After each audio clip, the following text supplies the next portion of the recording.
শুভ জন্মদিন আমার রিজিক সোনা, মায়ের কলিজার টুকরা। তো সেই দিন জানতে পারলাম তুমি আমার ঘর আলোকিত করে আসবে। আর আজ দেখতে দেখতে তোমার 1 বছর পার হয়ে গেল। সময় কত দ্রুত চলে যায়, তাই না? জানি তুমি অনেক ছোট, ভিডিওটা দেখবে বাট কিছুই বুঝবে না। আজ এই ভিডিওর মাধ্যমে অনেকগুলো কথা শেয়ার করব। তোমাকে পেটে নিয়ে ফুল 9টা মাস আমি খুবই ভালো ছিলাম। খারাপ বা থাকবো কি করে বলো? তোমার নানা নানু তাদের জীবনটা দিয়ে আমাকে ভালো রেখেছে, সাথে তোমার বাবাও ছিল। তোমার বাবা কাজের জন্য আমাকে সময় দিতে পারতো না, বাট তোমার নানা নানু আমার পিছনে 9টা মাস পুরা চুম্বকের মতো লেগেছিল। ফুল 9টা মাসের এমন একটা মাস নাই যে তোমার নানা নানু আমাকে ডাক্তারের চেক আপে না নিয়ে যেত। কোনো না কোনো মাসে আমি ভুলে যেতাম, বাট তোমার নানা নানু কখনোই ভুলতো না।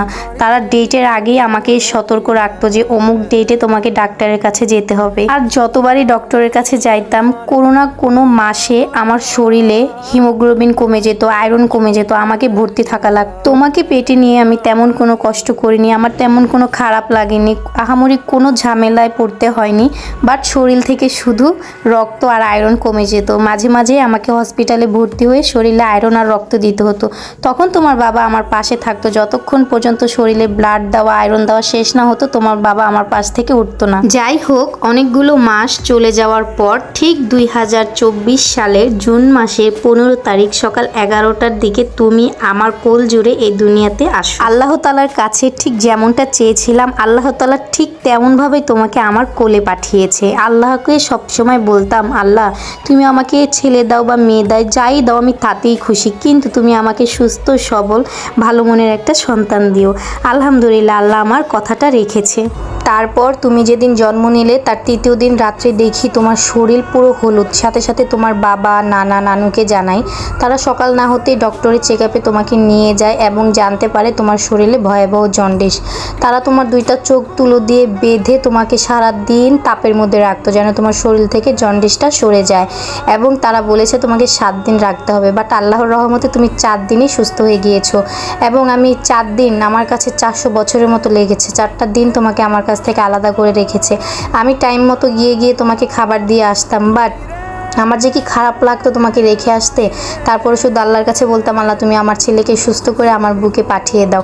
আর এই 4টা দিন সবাই তোমার জন্য এত পরিমাণ কান্না করেছে, কষ্ট পেয়েছে, যা তুমি তোমাকে বলে বুঝাতে পারবো না। তবে একটা কথা বলি বাবা, আমি যদি কখনো মারা যাই তাহলে তুমি তোমার নানা নানুর পাশে একদম তোমার মায়ের মতো ছায়া হয়ে থাকবে। তারা যেন তোমার আচার ব্যবহারে বুঝতে পারে এটাই আমাদের দ্বিতীয় রিমু। তোমার নানা নানু কিন্তু তোমার মাকে ভীষণ ভালোবাসে, তাদেরকে তুমি কখনো কষ্ট দিও না। এবার আসো তোমার মায়ের দুঃখের কথা বলি। তোমাকে আমি দুনিয়াতে এনেছিলাম সিজারের মাধ্যমে। সিজার জিনিসটা কিন্তু সবাই ভয় পায়, তারপর আমি এই ভয় নিয়েই তোমাকে দুনিয়াতে আনতে গিয়েছিলাম। তোমাকে আমি দুনিয়াতে ঠিকই সুস্থভাবে এনেছি, আমিও সুস্থ ছিলাম, কিন্তু কে জানতো সিজারের 5 দিনের দিন আমার জীবনে ঘটে যাবে ভয়াবহ দুর্ঘটনা। তারপরও আমি স্ট্রং ছিলাম, কারণ আমার পাশে সবাই ছিল। সিজারের 5 দিনের দিন আমি জানতে পারি আমার সিজারের জায়গায় ইনফেকশন হয়েছে। ডক্টর বলেছিল সাবধানে থাকতে, কারণ সিজারের থেকে নাকি বেশি কষ্ট যন্ত্রণা ইনফেকশনে হয়। নিজের ইনফেকশন হওয়াতে ঠিকই টের পাইলাম যে ইনফেকশনে কী পরিমাণ কষ্ট। এরপর ডক্টরকে জানানোর পর ডক্টর আমার এই 5 দিনের সেলাইটা এখনও অবশ ছুটেনি টান দিয়ে খুলে ফেললো এবং জানালো টানা 2 বেলা প্রতিদিন ড্রেসিং করতে হবে। কতদিন করা লাগে সেটা তারা বলে না, কারণ যতদিন পর্যন্ত ড্রেসিংয়ের মাধ্যমে তারা বুঝতে না পারবে যে এটা দ্বিতীয়বারের মতো সেলাই দেওয়ার উপযুক্ত কি না, ততদিন পর্যন্ত ড্রেসিং করতেই হবে। এই তো শুরু হয়ে গেল বাবা নিজের জীবনের সাথে যুদ্ধ করা। আল্লাহকে শুধু বলতাম, আল্লাহ ফুটফুটে একটা সন্তান দিলা, কিন্তু মা ডাক শোনার কি তৌফিক দিবা না? তুমি আমার সন্তানের মুখের দিকে তাকায় আল্লাহ আমাকে তুমি বাঁচিয়ে রেখে যাও। তারপর ডক্টর যখন ড্রেসিং করতো তাদের হাতে পায়ে ধরতাম যে ম্যাডাম আমি ব্যথা পাচ্ছি, কিন্তু তারা কি আর আমার কথা শুনতো? তারপরও ধৈর্য ধরে সব কিছু মেনে নিতাম। ড্রেসিংয়ে যাওয়ার 1 ঘন্টা আগে আমার গলা শুকায় যেত, কিচ্ছু খেতে পারতাম না, শুধু জাস্ট ভয়ে। সাথে তোমার নানু অনবরত কান্না করতো, কারণ তোমার নানু নিজ চোখে আমার কাটা জায়গাটা দেখেছে, প্লাস কিভাবে ড্রেসিং করে আমি কিভাবে চিল্লায়া কান্না করি, কিভাবে রিকোয়েস্ট করি ডক্টরকে একটু আসতে দেন ম্যাডাম আমি ব্যথা পাচ্ছি। এই কথাগুলো তোমার নানু স্পষ্ট কানে শুনেছে, সেও তো একজন মা। আমি তো তার মেয়ে, সে কীভাবে বা মেয়ের কষ্ট সহ্য করে বলো।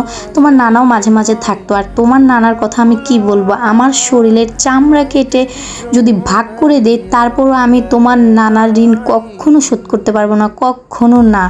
এই মানুষটা যদি না থাকতো আমি মনে হয় না বাঁচতে পারতাম বাবা। উপরওয়ালা বলেছে আল্লাহও লাগে ইল্লাও লাগে, আল্লাহ তো ছিলই, কিন্তু ইল্লাহ হিসেবে তোমার বাবা, তোমার নানা, তোমার নানু সবাই ছিল। তোমার নানা এমন কোনো মানুষ নাই যার সাথেই দেখা হতো তাকেই বলতো আমার মেয়ের ইনফেকশন হয়েছে, কি করা যায়, কি করলে ভালো হবে। যে যা বলতো তোমার নানা তার সর্বোচ্চ দিয়ে আমার জন্য সেটাই করতো। যে অমুকে এটা বলতো, অমুকে ওইটা বলতো, মানে তার বললাম না যে আমি যদি আমার চামড়া কেটে কেটে দিই তারপরে তোমার নানার ঋণ আমি কখনো শোধ করতে পারবো না। তারপর নিজের সাথে যুদ্ধ করে টানা 15 দিন 2 বেলা ড্রেসিং করার পর ডক্টর জানায় আমাকে এখন দ্বিতীয়বারের মতো অপারেশন করা যাবে, যেটা ডাক্তারের ভাষায় বলা হয় সেকেন্ডারি সেলাই। এই তো দ্বিতীয়বারের মতো তারা আমাকে অপারেশন করলো, কিন্তু কি করেছে জানো, দ্বিতীয়বারের মতো আমার জীবনটা তারা শেষ করে দিল। ভুল সুতা দিয়ে অপারেশন করেছে, যেটা কিনা রক্তের সাথে মিশে যাওয়ার কথা, সেটা আমার পেটের চামড়া ফেটে ফেটে মানে ফোটা ফোটা হয়ে ভিতর থেকে সুতা বের হয়ে আসতেছে। ওনাদের কাছে যাওয়ার পর ওনারা অপসারে সুতাটা টান দিয়ে কেটে দিল, আমার জীবনটা মনে হয় সেখানেই বের হয়ে যাচ্ছিল। তারপরে বলল 3 দিন পর নাকি ভালো হয়ে যাব। 3 দিন পর কেন, পরের দিন রাত থেকে আমার সেই একই অবস্থা, ফুটা হয়ে হয়ে ভেতর থেকে সুতা আসতেছে।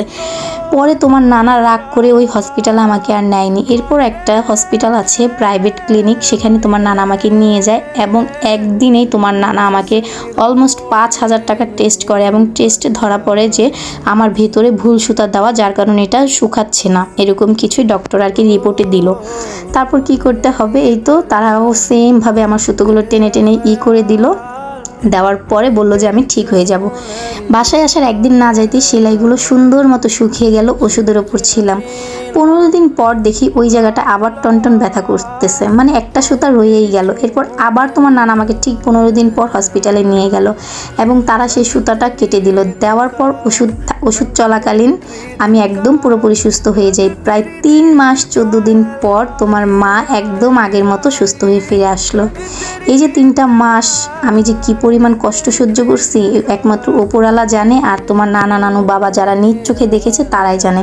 তুমি তো ছোট, তুমি কিছুই বুঝো নাই। তোমাকে ওই 3টা মাস আমি ঠিকমতো কোলে নিতে পারি নাই, ঠিকমতো তোমার কোনো সেবা করতে পারি নাই, সব তোমার নানি, তোমার দাদি, তোমার বাবা, তোমার খালারা করেছে। এরপর আল্লাহর রহমতে আলহামদুলিল্লাহ সবার দোয়ায় আমি সুস্থ হয়ে ঠিকই ফিরলাম। কিন্তু তুমি 2 দিন পর পর শুধু অসুস্থ হয়ে যাও। অসুস্থটা কি জানো, শুধু তোমার ঠান্ডা লাগে। তোমার ঠান্ডা লাগলে তুমি সহজে সুস্থ হতে চাও না। রাত 1টা নয় 2টা নয় তোমার নানা নানু দৌড় দিয়ে তোমাকে নিয়ে যায়। তোমার দাদা দাদি খুব টেনশন করে, কান্না করে, তারা কিন্তু তোমাকে অনেক ভালোবাসে, কিন্তু গ্রামে থাকার কারণে যখন তখন তোমার কাছে আসতে পারে না, কিন্তু তোমাকে কিন্তু তারা কম ভালোবাসে না। সাথে যে তোমার 2টা ফুপি, তারাও কিন্তু তোমাকে অনেক ভালোবাসে। এত এত ব্যস্ততার মাঝেও তোমার মেজো ফুপি তোমার জন্য কাপড় কেটে সেলাই করে জামা তৈরি করে পাঠায়। তোমার ছোট ফুপি তার নিজের গরুর দুধ দোয়ায় তোমার জন্য পাঠায়, চাল পাঠায়, অনেক আদর করে। কিন্তু তোমাকে হয়তো তারা ব্যস্ততার জন্য তোমার কাছে আসতে পারে না, কাছে থাকলে ঠিকই তোমাকে দেখতে আসতো, কিন্তু দূরে থাকার কারণে কিন্তু তোমার কাছে আসে না। কিন্তু আল্লাহর রহমতে তোমার দাদি দাদা আলহামদুলিল্লাহ খুবই ভালো মানুষ। তুমি যখন মানে দুনিয়াতে আসলে তার 1 মাস আগে তোমার দাদি আমার কাছে চলে আসলো আমাকে ভালো রাখার জন্য, আমার সেবা যত্ন করার জন্য। এবং তুমি হওয়ার পরে তোমার যত কাঁথা, আমার যত জামা কাপড়, আমাকে গোসল করানো, সব কিছু এভরিথিং তোমার দাদি নিজ হাতে করেছে। আল্লাহ তাআলা তাকে আমার যতগুলো চুল আছে তার সবগুলো হায়াত দান করুক। এই যুগে আসলে এরকম শাশুড়ি পাওয়া যায় না।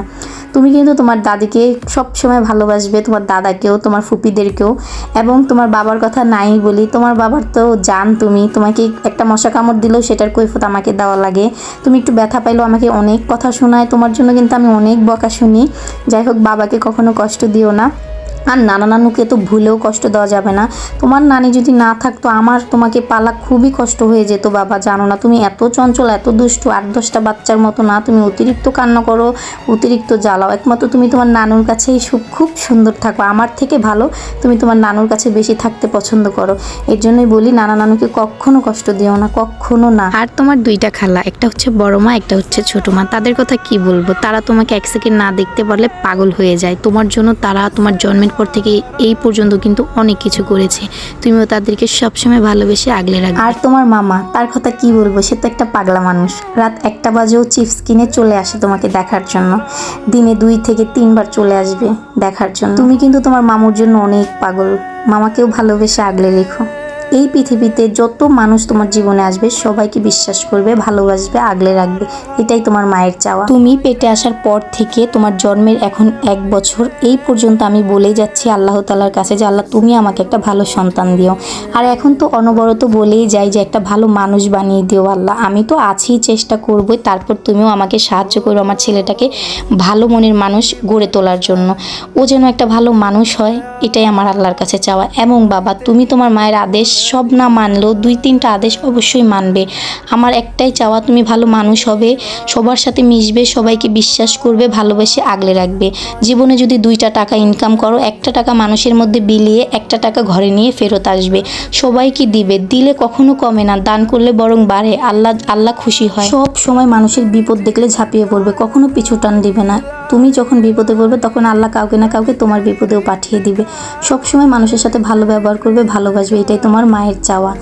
সবশেষে একটা কথাই বলবো, ভালো মানুষ হয়েও মায়ের মনের মতো হয়েও বাবা। শুভ জন্মদিন আমার রিজিক। এরকম জন্মদিন তোমার জীবনে অনেক অনেকবার আসুক।